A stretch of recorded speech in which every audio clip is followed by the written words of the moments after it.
Grabe itong CoreWeave guys, umangat lang naman siya ng 20% ng isang araw lang guys ha.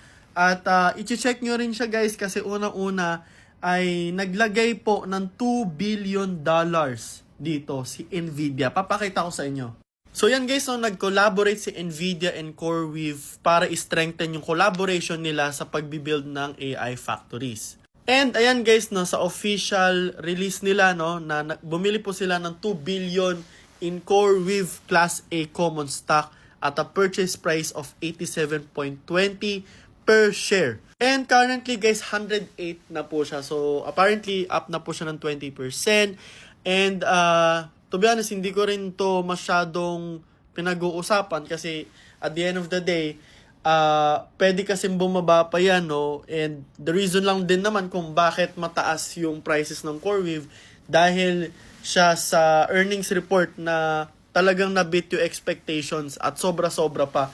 And that's give a lot of confidence din sa mga long-term na bumili din ng CoreWeave, no? But again, tulad nga na sinasabi ko, no, meron namang retracement yan, no? Meron laging retracement yan.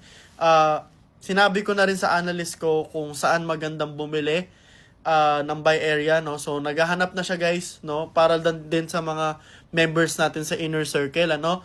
So basta ako antabay lang muna sa CoreWeave and hindi naman, just ko paldo naman din tayo sa SpaceX and kung ano man. So hindi na natin masyado, I mean, kung makahanap tayo ng best price, edi good, no? Pero if hindi, edi ganun talaga guys. So again, maraming ways naman para namang, syempre, kumita ka rin sa US stock market. Hindi lang naman yung, syempre, matimingan mo lahat. Hindi mo talaga matatimingan lahat kasi unang-una, hindi ka naman, sino ka ba, di ba? Parang tao lang naman tayo at the end of the day. So, yun lang muna for now. CoreWeave, basta check nyo sila guys, no? Again, hindi mo kailangan bumili ng CoreWeave. Kung wala ka $108 na nakikita mo sa screen, don't worry kasi yung ginagamit natin dito ay pwede kang bumili dito for as low as 500 or even 1,000 or even 2,000. It's up to you, okay?